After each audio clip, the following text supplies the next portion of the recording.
Onya crowd party move. We had the UMP.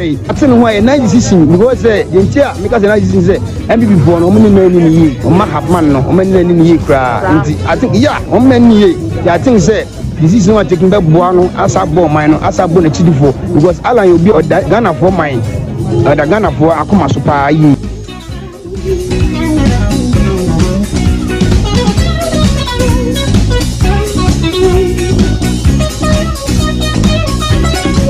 35% one or more age 0 to 14. 35% 14 to 35. And 4% na can ye ma minimum 47. Yankopon ya atum now be leading on my Ghana. Youth no ye chefa any ye leader so e wo amamu e ye de.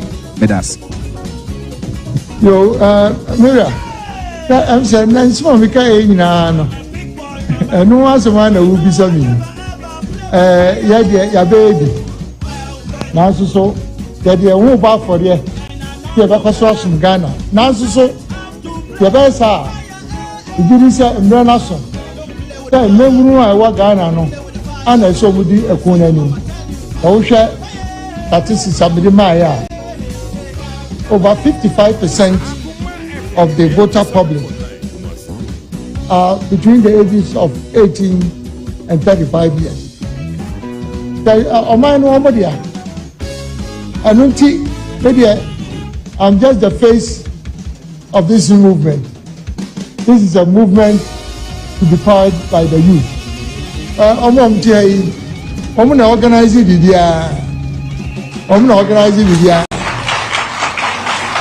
okay. The answer with power belongs to under the circumstances. Thank you very much.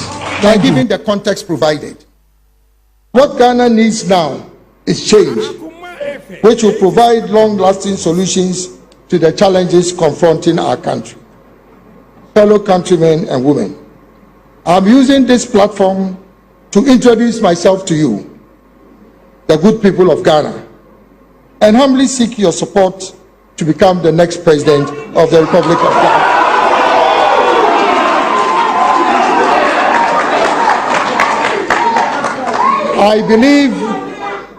I believe with unwavering conviction that I am the only leader who can guarantee the economic and industrial transformation of our country, the restoration of confidence in political leadership, and the unification of an increasingly divided nation.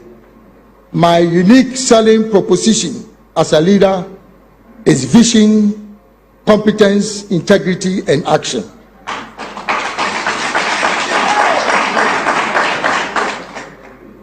The four dominant themes for this change agenda will be pursued, which will be pursued by the movement, are as follows.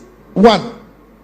Change the political status quo by moving Ghana beyond the duopoly of the two main political parties, the New Patriotic Party and the National Democratic Congress. This will break divisive partisanship in governance in Ghana and bring an end to the winner-takes-all political syndrome. In addition, there is a need to promote reforms in the internal democratic processes and procedures of all political parties, such as introducing one man, one vote, to ensure inclusiveness and reduce the effect of monetization in politics.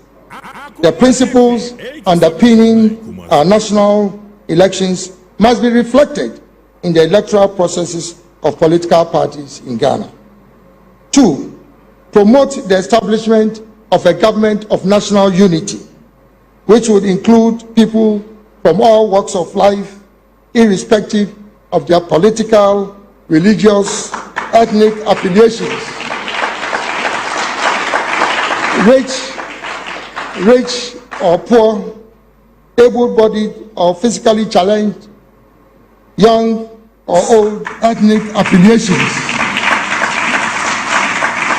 Rich or poor, able-bodied or physically challenged, young or old, women and men. This will allow for effective and inclusive participatory governance. The movement will lead the formation of a government of the people, by the people, and for the people. Number 3, build consensus on a national development agenda, which will introduce a new paradigm shift that moves Ghana from growth and stability to economic transformation. This paradigm shift will be driven by my great transformational plan, GTP, for Ghana, which puts the private sector and the business community at the center of our national development efforts. 4, inspire behavioral and attitudinal change in the people of Ghana. This would include, but not be limited to, the following. A, enforcement of discipline. We as a people should appreciate the need for maintaining discipline in all spheres of our national lives, including changing our attitude to work. B, a war against corruption. Corruption, particularly from the public purse, denies our country the benefit of using our tax revenue resources for the development of our country.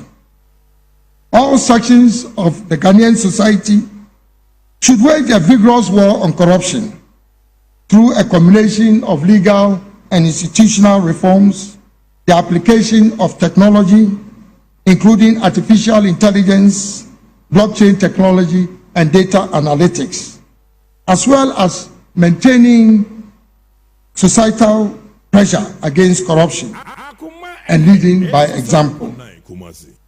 If elected as the president of this republic, I will sign a citizen's contract with the people of Ghana, committing myself to wage a relentless war against corruption.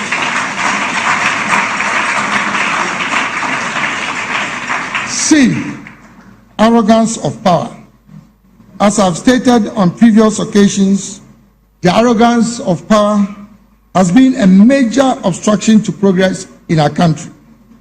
People in positions of authority in this country must have talents in our country, particularly the youth, to be deployed to achieve optimum performance in various institutions and organizations.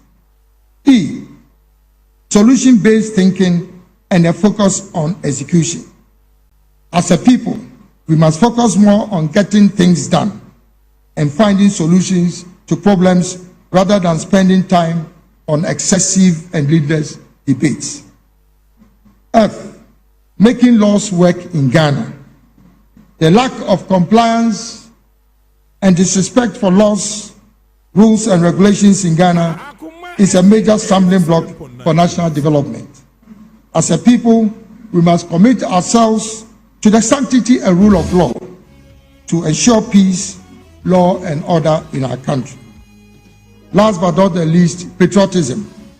The pride of being Ghanaian and promoting good citizenship.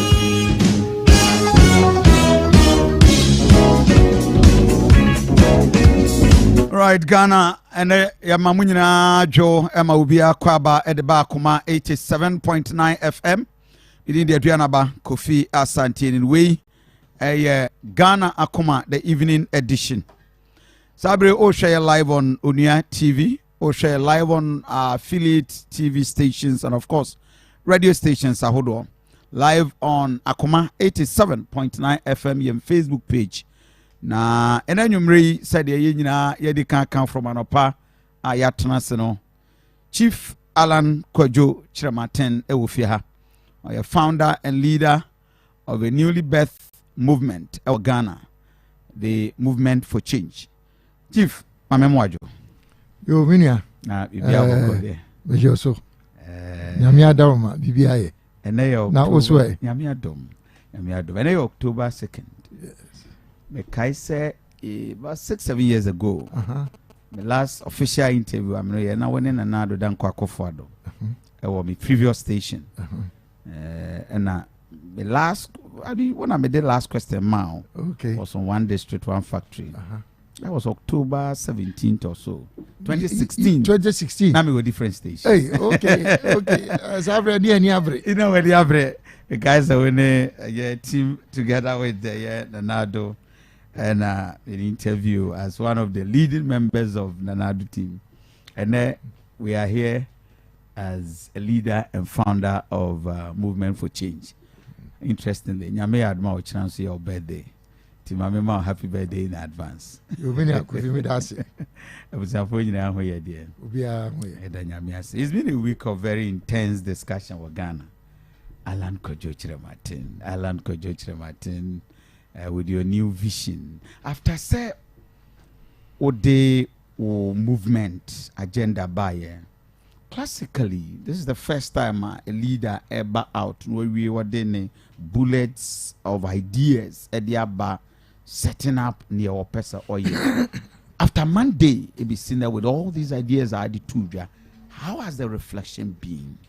Sitting back for 1 week on this movement. Any am I saying? Minya, me do say. Sa kwenya what ya mami. Dedi kan me bibia me bia no me bomodi atrase. Yeah. Adwene ho yie. Okay. Ansana se makuma anima mako. Ti se de o kan no. Ansana me de sa adwene eba beto mansan anim no. Na masusu makari ahwe de mpese miye nyina no kwa meba so a metimi aye na adimu nyina no makari ahwe ansana mede beto edwa nti menya bakasa ni wie die na chese menya sabu ahotobi Okay. ebi se de na mepese meka no amadwene ho se mpese meka no na nyame ama misa akonya no ama me de ato Ghana for anim na metie nipa dodo no so a se won se nkran efi Dwada me wieye akọ stations bebre na me hwe interviews no any feedback a menya no a na se first na nipa bi intimasi a afi em se de na me kanyina no nipa dodo na afi omo etimase na me gidi se mekoso akasa ma chirechire mu wiesu a misifom na mekọ na me nsansem no ankasa no me de nante Ghana for so a by the time December 2024 ebedu no na mo areshe mu se enkunimdie eye nyame adoma ebeba. I see. Ghana be skeptical about this and a boom any pizza. Dream Alan KYEREMATEN at the movement he buy to distract take MPP to opposition and I say oh baby digana anymore ankasa. Agenda na yede. Utie de mekan na na say movement no na agenda change agenda no. Ni nyina so na normal 9. Okay. Dedi kan me say utie Ghana for dodo no a do mo ne kan say ye pese NDC ene MPP amanyoko mienu no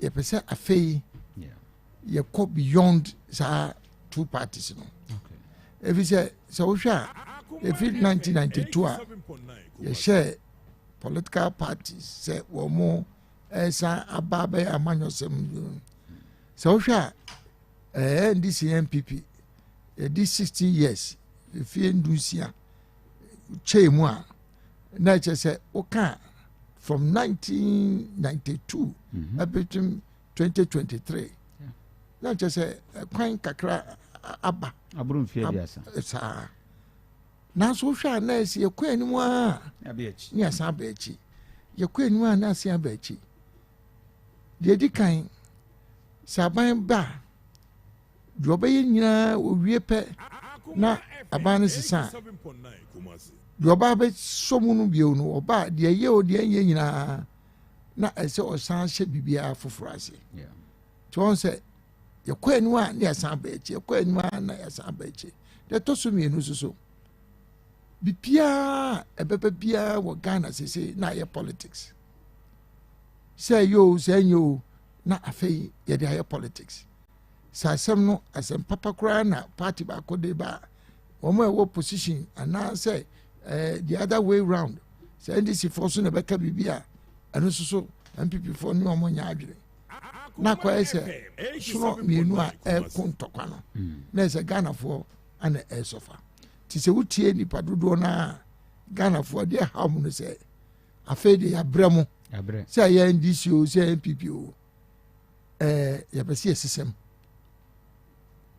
a ɛno deɛ megye di sɛ obiara ni a ɔgye saa akyiɛ no sɛ deɛ Ghanafoɔ hwɛ no na mmom wɔn pɛ sɛ wɔn sesɛm no nyɛ sɛ wɔn san pɛ another party aba sɛ another party bɛba na wɔn abɛtumi ayɛ biribi foforɔ a sani nka na nka wɔn bɛfa mmienu no saa nti deɛ wɔn hwehwɛ ne a new leader not a new party ebi sɛ wɔn ahu sɛ the issue of Ghana ɛkɔ n'anim sɛ Ghana bɛkɔ n'anim a ɛnyɛ party ɛnyina party no so egyina nipa no a ɔno no yɛbɛto aba ama no sɛ ɔbɛdi ɔman n'anim that is what is going to make the difference na nyɛ Ghana nko wohwɛ amaman a ɛtu mpɔn nyinaa na wohwɛ paa na ɛnyɛ party a ɛde wɔn ba power ana make a difference no na ɛyɛ saa nipa wɔn ankasa at a point in time in the history of saa country no kandifoɔ a ɛbaeɛ no a ɔno bɛdi saa amaman yɛn anim no wɔn na ma the difference na ɛbaeɛ sɛ ɔkɔ America si a yɛsɛ George Washington ana Abraham Lincoln saa parties Democrat ne Republicans ɛwɔ America wɔn mo dada o nso wɔn sɛ the difference a ɛba America no na egyina nipa no ne su ne ne ban ne n'adwene ne su adeɛ ho ne ma difference ne baeɛ ɛnyɛ America nko wokɔ English yaman mu a Great Britain Winston Churchill wɔn sɛ up to now still yɛbɔ ne din sɛdeɛ yɛbɔ Abraham Lincoln ne Washington din no the same thing wokɔ ekuro te sɛ Singapore a yɛbɔ Lee Kuan Yew edin efi sɛ ɔno na ma nsesaeɛ soronko ɛba Singapore Ghana oba wɔn sɛ wɔn a bɛdi ɔman n'anim no dodoɔ na so abɛyɛ bi nanso so yɛbɔ din na edin Kwame Nkrumah no ebire biara no wotu sɛ yɛbɔ ama Africa nyinaa agye tum sɛ he was a great leader nti nyɛ CPP ana maa no ɛyɛ na yɛ Kwame Nkrumah ana yɛ nyinaa ɛno nti they are looking for a new leader deɛ ɛtɔ so mmienu nsa a wɔn hwehwɛ no wɔn sei Ghana de nipa dodoɔ na ɛto aba ma amanyokuo no sɛ ebi a na wɔhwɛ na teacherfoɔ nursefoɔ wɔn a ɛyɛ business wɔn a ankora wɔn a ɛto aba no nyinaa no sɛ yɛto aba no wie na wɔn ma obi ba aban mu a afei na ɛkyɛ sɛ amanyɔsɛm no wɔn nka ho bio deɛ aban no pɛ no ɔyɛ ɛno nti na wobɛhwɛ na labour union foɔ yɛsi ɛkɔ strike yɛsi teacher foɔ kɔ strike sɛ amambuo no wɔn ka ho a ɛbɛyɛ na strike asɛm abam kyɛ sɛ nhyia ɛbɛyɛ nyinaa nso wɔn ka ho deɛ strike asɛm biara ɛmbam nti wotie Ghanafoɔ no dodoɔ no a deɛ wɔn hwɛ ne nkabomaban a government of national unity all inclusive government. And we did any say the toso miensa. Okay. The toso miensa so nsa a wɔn hwehwɛ no sɛ nipa no ba ni akasa bebree wɔn petumi na eba bɛkasa bebree nso wɔn hyɛ dan ho plan paa wɔn de to ɛhɔ ma utimi egyina so kasa adwuma wobɛtumi ayɛ manifesto yɛ ka no sɛ wokan mu anaa wotie paa na sɛ akɔyɛ promise a detail bi anim a wobɛtumi agyina so aka sɛ megye di paa sɛ saa deɛ ɔso ɔba yi wakari adeɛ no wakyerɛkyerɛ mu akɔ akyerɛ ma ho sɛ ɔba obɛtumi ayɛ nti wotie so a na sɛ Ghanafoɔ no they are looking for a new plan. Okay. A new plan a sɛ nipa no ba saa plan no ɔbɛ implement a Ghana bɛkɔ n'anim deɛ ɛtɔ so 9 ɛtwa toɔ no sɛ Ghanafoɔ ɛpɛ nsesan kɛseɛ ɛwɔ Ghanafoɔ suban mu ɛne kwan a wɔfa so a wɔn ne yɛ ne wɔn mu sɛ deɛ ɛka nyinaa no sɛ wonya kandifoɔ a sɛbi wɔwɔ nsuadeɛ hu soronko a ɔde saa nsan na ɛhwɛ no bɛba na sɛ Ghanafoɔ ansesa wɔn suban a na ɛkyɛ sɛ akwasi nkɔ nso gyina kwantia kyɛ sɛ saa nneɛma 9 a ɛyɛ baabi a nsesan Ghanafoɔ hwɛ no ɛno ne the movement for change na ade a wɔn ɛhwɛ sɛ wɔn di anim na saa nsan kɛseɛ no ɛba. And that for now una udi anim for 2024 as a presidential candidate. Ghana for share anim sɛ ɔmbɛto abade ama Chief Alan KYEREMATEN. Now and then na wɔtwe a wɔn announce yɛ na wɔde aba Asante region. Aha na ofuru ma hyɛ. Hana from I think about 3-4 years ago yaba mrum sɛ we achi hɔ if you can see mu hɔ a abrewa ayi bi and just so o me ba bi me ne German so yo ani ever be ja na no call ejuso na na frane ono so ka kire o sɛ kɔ na nkunimdie be ya wodia fufi antoata na sesaya fofra ba Oba Asante region over the years from Penedako 4 time and no time baby seen there. Development I can say honey at the hub of MPP more or less MPP beat me about power just Asante region. What nature now share from MPP time NDC time I be seen now development. These two political parties, especially MPP, are now only Asante region I didn't hear. Now then our baby sister. Deɛ mɛtumi aka ne sɛ mema fam kakra ɛba abɛn mu ɛyɛ Kufuor abrɛ so ne Nana Akufo-Addo abrɛ so yi kakra me ministry yɛtumi ɛyɛɛyɛ no titiri 1 district 1 factory no okay sɛ adeɛ a mmerɛ bɛbɛ mu na yɛbɛwie sɛ adwuma no anaasɛ sɛ nyame yɛ madom na sɛ yɛde tumi ne mame a na meme bɛdi ɔma no anim a mɛtumi de ahoɔden ahyɛ saa na ɔma mehyɛ asɛ no a megye di sɛ ɛbɛboa asanteman no aboa Ghana deɛ nti a meka saa de sɛ wɔn sɛ yɛse adwuma ni Ghana nyinaa no sɛ yɛde yɛahoɔden hyɛ industrialization and amphibia adwuma mu ɛne ekuayɔ a ɛyɛ agriculture ɛnka deɛ tie biara no ɛhɔ na adwuma ɛbɛfiri mu aba nti sɛ wohwɛ a 1 district 1 factory America ho asɛm within a matter of 3 to 4 years na kyerɛ sɛ over 296 factories ɛkyerɛ sɛ yɛaboa ɛnyɛ state enterprise so asɛ aban ɛsɔ wɔn asene aban asɔ wɔn ase a wɔn atumi ɛde atintim different districts no 296 na ɛnya asanteman mu ɛno nko ara no 55 projects ana ɛkyɛ sɛ 1 district 1 factory ebi ba Ashanti region American 26 aduonu nsia ɛno deɛ nyinaa no wɔn yɛ adwuma dada and 13 of them and also so under construction and son ebi so afei no mo sa ko musika omo eba be hyase na say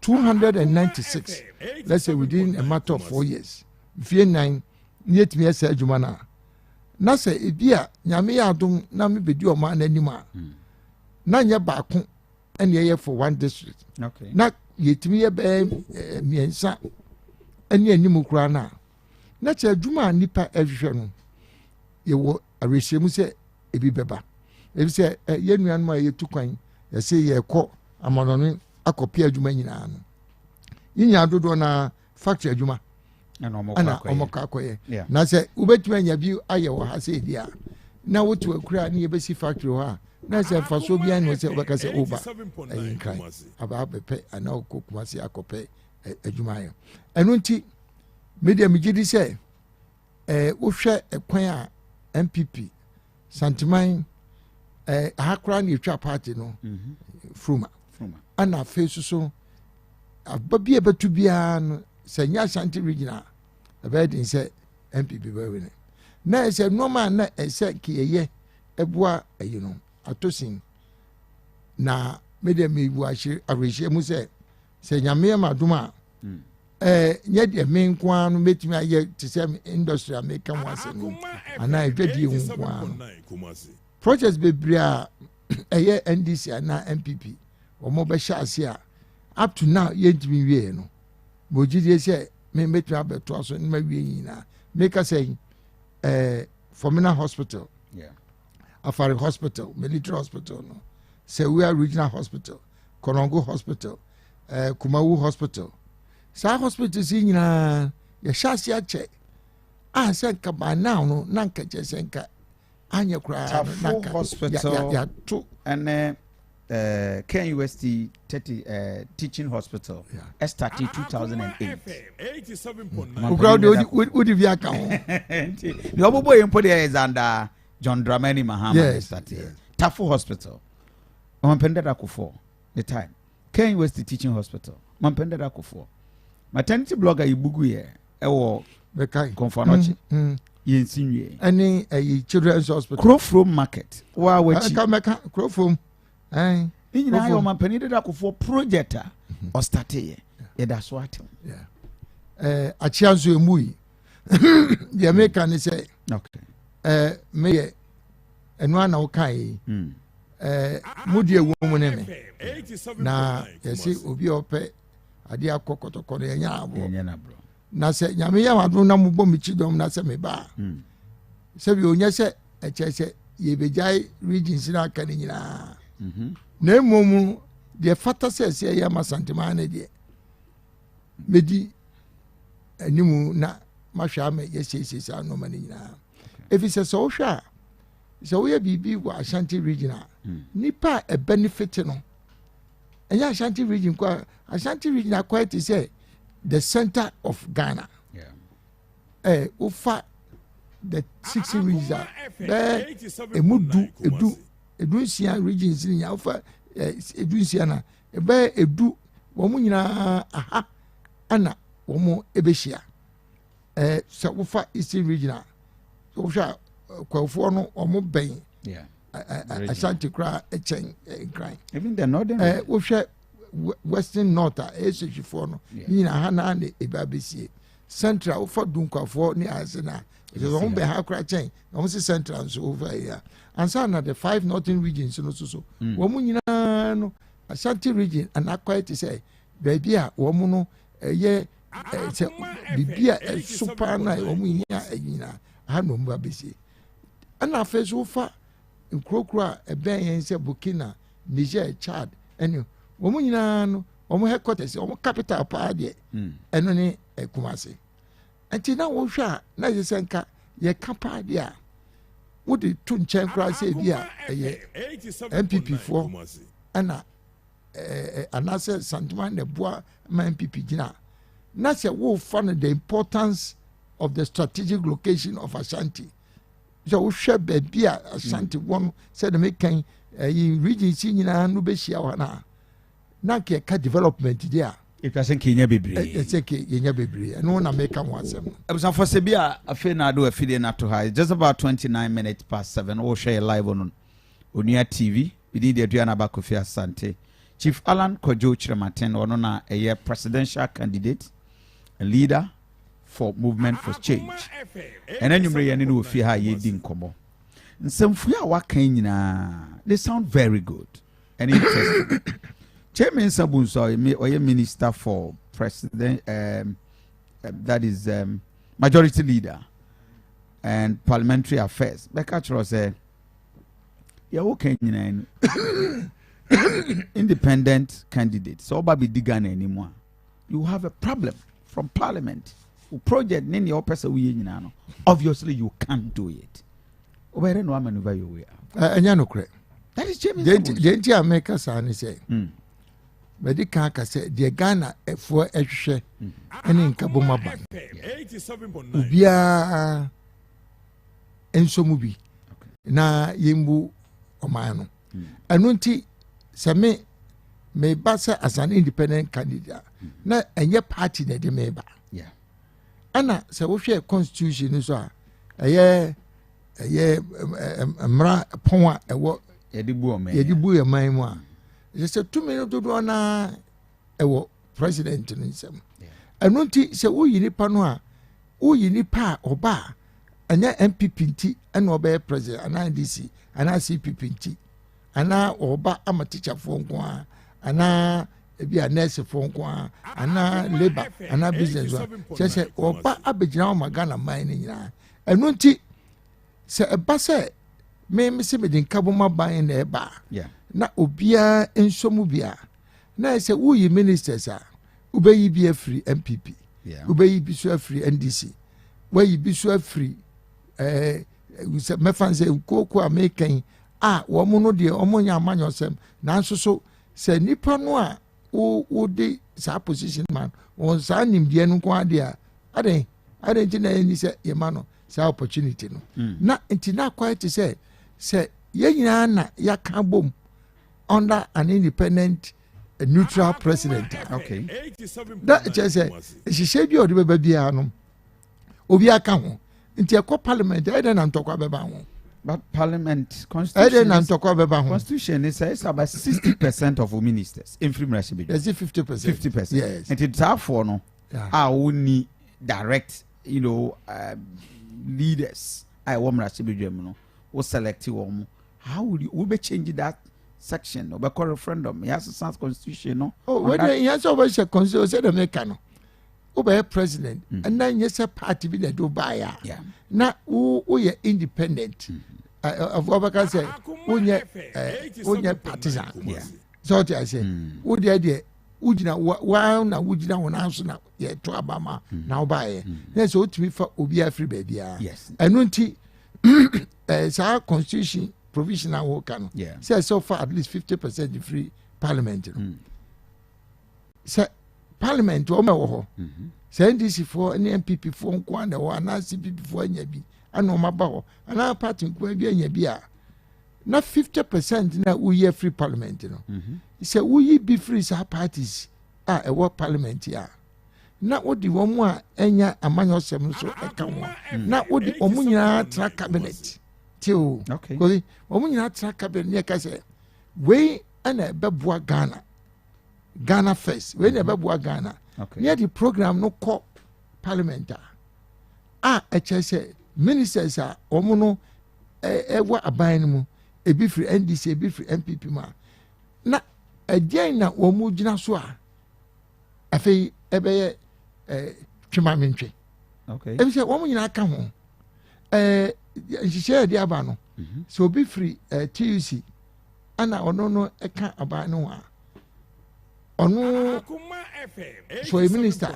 Okay. Na say o ka ho ni ahye ye pese di buma na. Eden na fe eba parliament na labor force ye be cost strike. If say omo representative e ka ho what cabinet. The labor force hwe nyina no what omo anu asem aba cabinet ama ye di achichire the pese ye no. Okay. Na eden na fe koduru eya problem beba ho. Me say the make what you say. And say obi ka say e kwan ben ne be for so a parliament ye betima hye no mana. Nam so nyante me formula na that's with me NDC, with me MPP, any of their MPs as your ministers.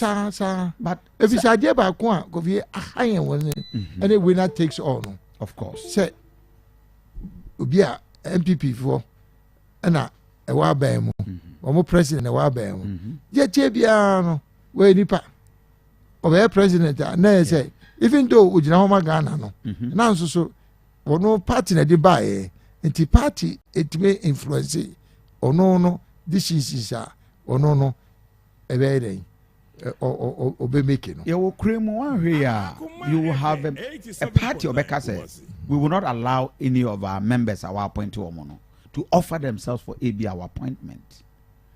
Oh, Ebanisa, we're going to have a problem. Oh, say,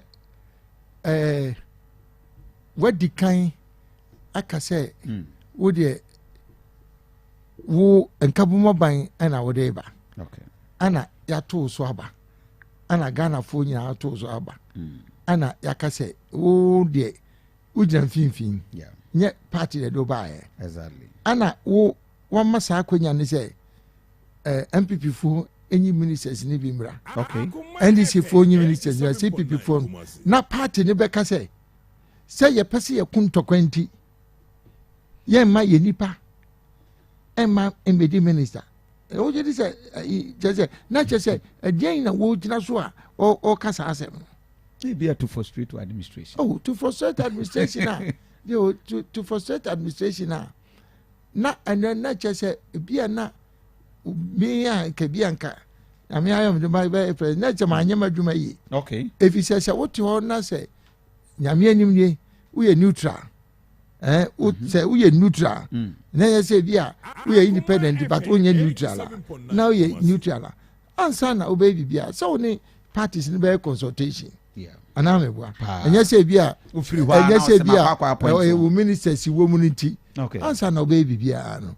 Movie a only parties ni be consultation. Yeah. Answer na o de beba na o de akoto man ani. Ana fe susu say MPP ni a ebia no nanya ministerial position no say ono soso no okwa ansa na obaba aban mu ye cabinet tremu a de hia MPP fo no ewo nwahye bedwam no omo no de beto ono no anim ama ono no de hia MPP fo ana NDC fo no de ato omo anim ama eba cabinet a omo so de hia omo no soso no omo de enti na ye say akoma eho ana ye dwene Ghana ho ye ka bom adwene Ghana ho enye se party nko ana ye dwene ho my Ghana yenya any independent candidates and as a presidential candidate I wetimi a penetrate ya break the gene of NDC MPP the na ala na hu over the years am why convinced say 2024 ubetime di Ghana they did kind what break it that traditional you want to work they did kind say usha omo a attempt say omo ebe third force new party and on beko as presidential candidate no omo free party no bi na bi e bae ana omo agina omo na so no omo ba me baby a me di say me dey different kakra ne say me free MPP mu na aba na MPP no ye founding member ana sabio ye hono so mabom modern maboa party na maboa aban a MPP awo no aba aban mu Ghana anoti mi wodom di machi se mesreka aba ye kwotu super delegates liba say na kwotu ye 1000 ana meboa 1000 endu 1000 po no na nipa dodo a eto abama MPP say elections ba ye over 6.5 million apepem insia ene efa 6.5 million sympathizers and eto abama enti delegates super delegates o ye 900 no ana say kasiye nu kra ye ko November 4th omo ko November 4th no akwa akoto no omo kra no omo embro 210,000 okay it is 210,000 compared to 6.5 million na sani pani nyina a omo nto aba ni bi no omo nya delegates no omo ne MPP dom no ankasa na eho ana me no nyira so no wo okay enti say na me free mu na obi ye mistake say ana ya delegates anto aba amano enunti wokwa wonko no a na say nipa no otedem no onu no no osre ebi say nipa dodo a making 6.5 billion no eho ana me nyira so enti say na bibi na asi na mafiri mu a nipa dodoɔ no so yɛ madwene sɛ ebi kura mpo sɛ bi kura mekyɛ dodo yes na kɛsɛ kaba na kura na kaba from dada but biribiara yɛ abotre ɔhu sɛ at the appropriate time a metwe me ho no yɛ sɛ nipa dodoɔ no a 2024 ɔmbɛto aba no a ɔmo nyɛ delegates no afei na ɔmo so anya akwanya a wɔn candidate paa wɔn ɛretwɛn no afei ɔbɛba na me current president yɛakɔ contest 3 times akurasi bia ni wɔ Ghana bisi wɔ a yɛnnim ɛnyɛ delegate asɛm o kurasi bia ni wɔ a yɛbɔ me din anaa yɛhu m'ani a yɛnkae ma nti sɛsi a mekɔ direct a I'm going direct to the people. There's on top of start here no. And say I find washa ase. Okay. Washa ase say we me church me say mu ansa na masi. Ansa na wasi form. Na okay. Enya MPP nko. Even within NDC. And so me wodon pa. Ebi say de na nipa ehwehwe wo NDC mu. Ebi wa bia na nya sa na koba no. Sesei no. Ebi a eye wo say sɛ deɛ ɛkɔɔ so wɔn de sim na wɔn mpa na sɛ Alan na ɛba abɛdi ɔba abɛgyina as independent candidate nyɛ sɛ ɔbɛgyina on the ticket of MPP so ɔbɛgyina on the ticket of MPP a na ɔbɛtumi aka sɛ ɛno no deɛ mento abama no na sɛ Alan ɔgyina ɔno ana so na ɔba deɛ a NDC foɔ menya bibiri wɔn a wɔn nso bɛto aba ama no na ɛdan mekɔɔ whole market. Sabi obi a woyɛ MPP ni a wobɛtumi anya kokuduro sɛ wokɔ nante home market awia mi ho sana ne na bantam home market wokɔ nante wo sɛ mantoma de yɛdie mu ti wokɔ nante wa ne yɛgyegye so a woyɛ hwee okay na sɛ home market na yɛmfrɛ wo na wonam mu na mekɔɔyɛ sɛdeɛ nipa no ɛbɔgye me so a yɛhyia me nipa no ka sɛ Alan say wo na opepa dia beto aba ma na so mo nya delegate so okay mistake amoye no delegate mo nya delegate okay wo mo market women okay voter region okay enye MPP stronghold so tie dem make na say ma editwa ewo ho voter region na nipa do no say Alan say wo na opepa dia beto aba ma na eyo say MPP flag bearer no mo kana debi so ka se betu abama na che se 2024 general election no mo kama asem ba bia me ko bia esrem o se ekura no esrem kura me wo support pa wo de opa aya ko srem na ko biza ma monitor all your discussions so focus o se mabro no kura na frɛ me se memra na memma wona ni da so. One of the biggest disappointment in Ghana and our individuals, a section of Ghanaians are disappointed. Nurses, the last time I checked, we having about 15-16% of nurses in Ghana. Every month they are leaving the country. Teachers are going. Ubia Eko. And that's one. If him find a bit my abwa magic ben a bit my to retain sir mabunu omjiri say you've disappointed them over the years sir Kwame Nkrumah mpanifo almost share UGCC ase no omo na ekofre ni fi America ede no bae obae ni omutie omo nsem ka no a ni omo ahom keka no a no omo say omo nye ready for independence na enuti omo kofa no bae no Jose or train no okoti CPP also the veranda boys ankra nam kwan omo ana odom koye mo say wotumi ebiti fo a nanka say de omo de nanka penifo a wo zabre gokos tumi biti omo nyina ebenya atumi if he said he was speaking the language of the ordinary man. Yes, I veranda boys, no. Say, me say, one more, and woman were Ghana, you know. Do na ye mebunu. Do na ye mebunu. Says, yeah, making. Oko prisons are. Image say, well, no more prisons, you know. 85% of prison image, youth, mebunu. age between 18 and 35.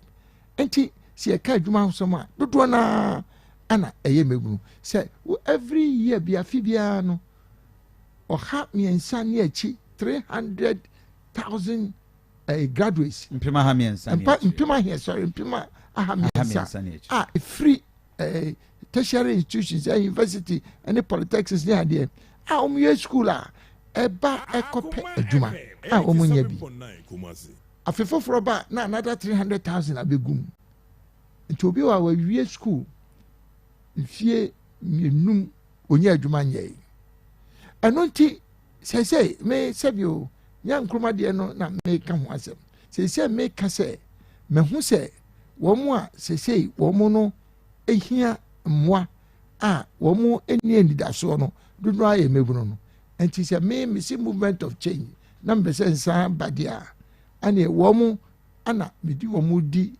nimi kuranim omo kura na me ya ama wo me de akwayi sɛ kanifo a ono no opai kwan ama wo mu no ano nti medical aka sɛ nyame ya adom na se tumi ni bedi minsa 60% of ministers ni government appointments ni nyina ebe mebunu 60 at least 60% ana 50% emu fa so ebe yenuanu ma tina otu say campaign me nyina is a different campaign. This is the first time in our political history obi a or yes say a party or say a movement what we can say led by the youth. Very sweet words are okay. From 2016-14 I would din and adwechi yenya opportunity na mo trans here interview saying maybe at the chance you from another no man. But and then we are back again expressing the disappointment of South Africa. Yeah. The worry is politicians over the years, Ghana, yes, somebody that die and yamunya tumia na muyurefie. Alan KYEREMATEN. Sahani meya nyina wada nedi. Did you see them brana one another than for the administration? At cabinet level, meetings with the president. I don't want to know anything so. Say who ye cabinet minister. Okay. Who are by moi. Na ye share bia normal say mine this one. Okay. And yet you be kanko. Okay. Ana ye de ye adwuma. Okay. Obi abe Canada. For example, me say o say bibia hu hia. Ye campaign. Ye promises bebree. Yes. You can one district, one factory. You can free SHS. You can planting for food and jobs. Se mu wie na mo ba aban mu na mo ko cabinet. Na se me Alan. Me say the here pa e say ye no ye di kan eye no any industrialization na mfidi dwuma. Me ni sa tumi no say by force one ho na say this can do na eko. Okay. Akwa ti say oye panyini papa usuma wo ba se won ko dwom ko to ade mra no amfa sika nka ho a na wo ti fie se wo twan se wo ba di bibi e ba bra wo da bi anu nti nya nsem nya na ebetima aka. Okay. But it is a matter of public record say one district, one factory, any ministry one of the least funded ministries are ye ba abemu adwuma adwuma osem and your public record so opa ko check ya.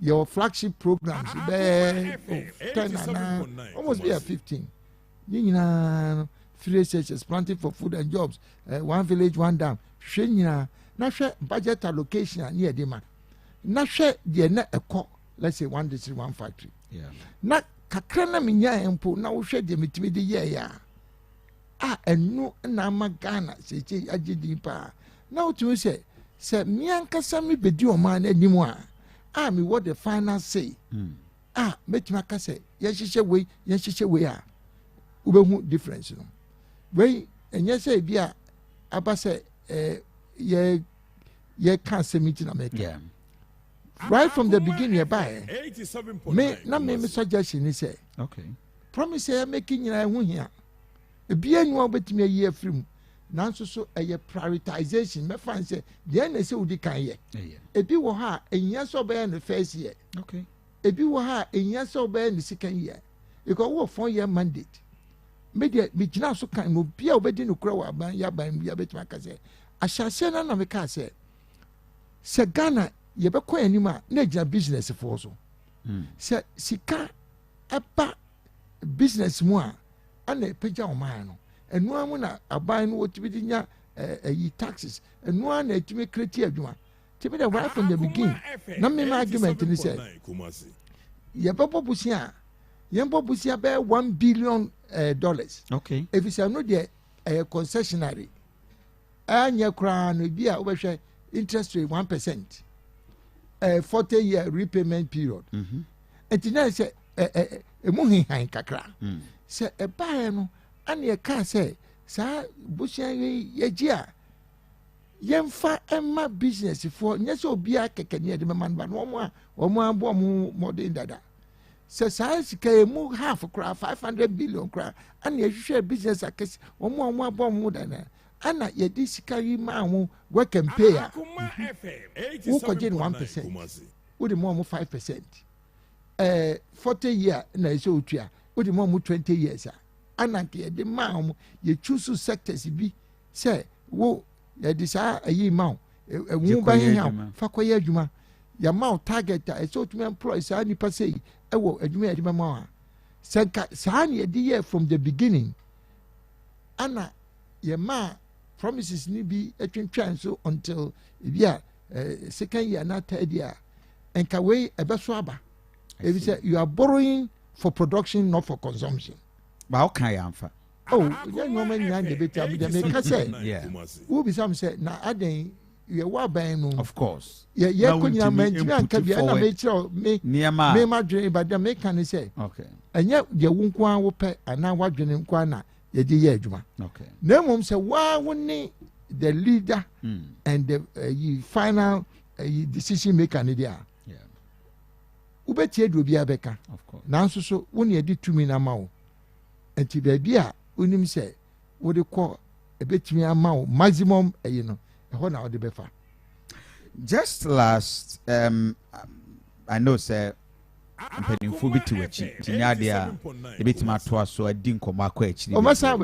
Of course ɛtwa sɛ woba the last Saturday a Kennedy Akɔmprɛkɔ Japan yɛ ne campaign about 80% of the time nyinaa na yɛ Alan and Alan na moyɛ ni sei moto abama me a mɛde Alan bɛsan babiem. Could that be the case? Sɛ Kennedy wini a obesan atwe Alan Kwadwo KYEREMATEN back to MPP.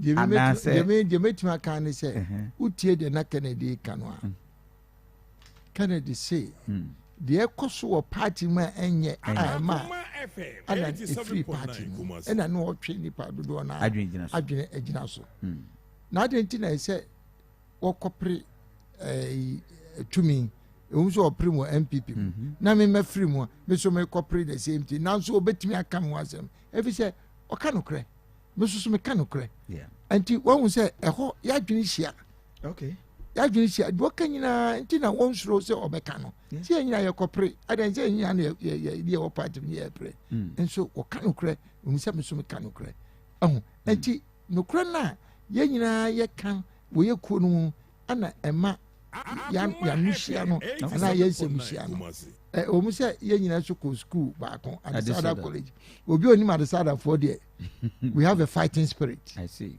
And I always had the age of 9 years now call school. And I'm quite no chance me a fighter. And I'm for you all our agent. And I'm say America for so you ain't seen nothing yet. Ghana for you. Oh, woman young woman. Really? A group of say you need a papa to make a na nipa no pese me ti o se de bia na me nam fidie so na me ka bo wa esen ka o me yete se ye bo oh da bi na me ka se enu kra na chiro mi su ne me ban se what I say maboa ama party na pejam you founding member. Yes, you cannot count any nipa by 10-15 wo MPP mu a o beto aka se wo mo ebro me so wo party mu ensusu me nya abotre I bid my time. Eduru ba bi a ese no mu di nkra no ana no ma di nkra no a sesei no may call direct to the people of Ghana. It is a Kennedy Kasa, ne Kwanswa. Okay. Ne Kwanswa pa Odika. But minyanya answer. Ebet me a basse after all things. Kennedy Becker said, okay, Mira, maybe ni brother come home. Oh, I didn't say you train no movie. You train no movie. Maybe me a flag bearer. Yes, we are flag. Maybe be a flag bearer. We are flag bearer. So what you for movement for change. It would you train no movie or the answer. You train no movie answer. Oh, you mean you? Yes, Matimi Hunebe. Oh, sorry. Matimi who be in the same bay. But my say Kennedy so nebo Anthony Yemwa. But night one year or the boom. Now I feel a movement for change. Double. Hey, I did Ghana for bit me visa. Oh, say a Kobasa. And I said, what the bomb DMA. Send a Nanka and one a Ghana for your train. Bamudin Como. Oh, you didn't come up. You didn't come up. Say, and see, Nancy, yeah. And I'm saying, I didn't issue and I say, or back, I'm a yaya, Jumadia. Who take Ghana for to do now, the Omokan. Say, Kennedy, and Alan, and I'm so cheating in some more can. I said, you or your business, or come once a year.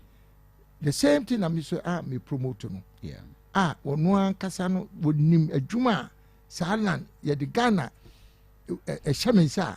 When we not dear Yan say Ghana for a do baby, why would you want dance your ane yakakra? Now, Sabio Minka and be Jeff so into me. But the way nipa boom will be as no. Masa, and can. Well, now African Continental Free Trade, Sabia says ye di a job booming. Say, I am that soon, me buy ye free a bemu 2012, 2011.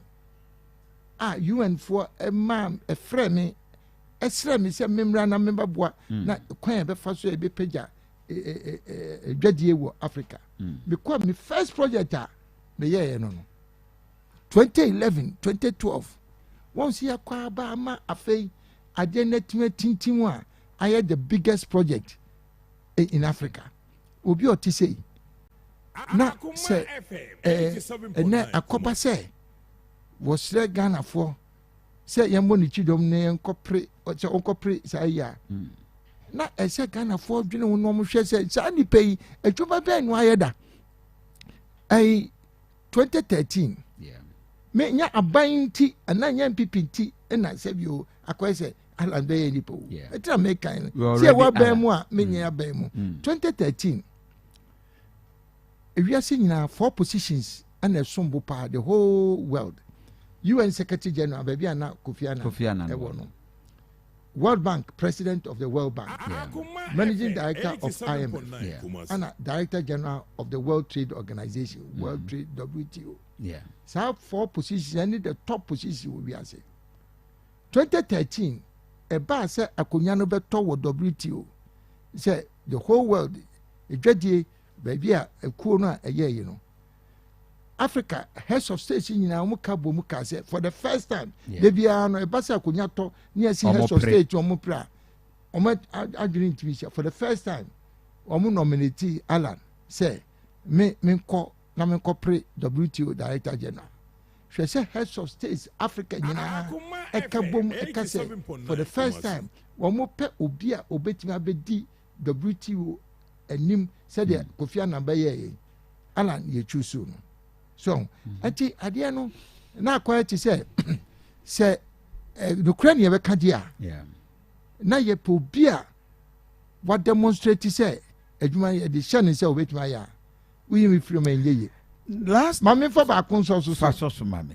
1994 na MPP kura no ye ba ayimu 1992 ni ye tewe. 1994 e ba say ye hwehwe the top 100 personalities in the whole world. 87.9. Top 100 personalities in the whole world. Yeah, boy, first name a PA, Bill Gates. Or no, Ubia Atenenka. Computer, we are seeing only the Caribai. Your board didn't become hono. Not Alan Martin of Ghana, with the ABPM. Of course. 1994. How many years from that time? No doubt to say Ghana for you to say you've lived a life. But now no chairman supposed to hear nothing. It didn't come out.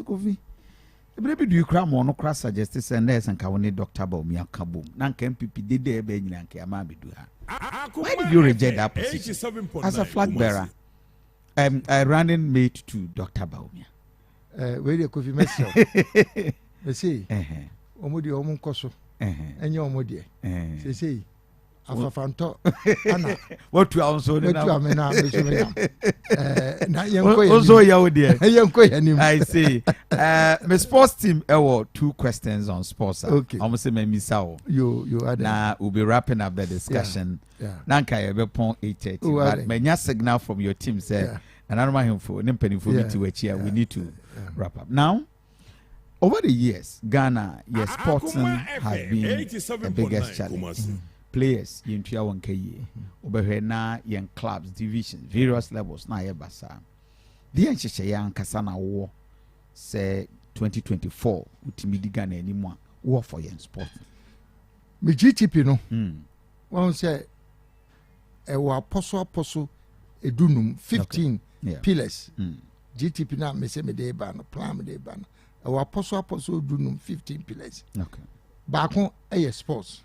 Na me the formula for sports no. And it's a buy agia to omoso. Bipia pa person ye. Osusu niska. Okay. Obeso see hospitals. Obeso see school. Obeso ya kwan. Osusu niska. Sports so obeso na ye bibia. Eno no enye adwuma. Nti be me say me nyame ya wado na akonya no Ghana for them. Be di mo hode a sports no ye bema private businesses. Okay. Anna, I invested in sports infrastructure. I see. Now, yes, I know the quality of sports infrastructure. I know the sports disciplines. Etimi ekonenim no. Ubongu baby a Ghana yebeko akodu. Na no se baba sa na se aban emma incentives. And the mass private investors na on pese omodi omusika sports no eno nti se sika kra na ese ye de mo ma ti se de na make say abai koboro sika on fa emma ebi no work and pay so what I say sa you know omo pese om invest in sports no.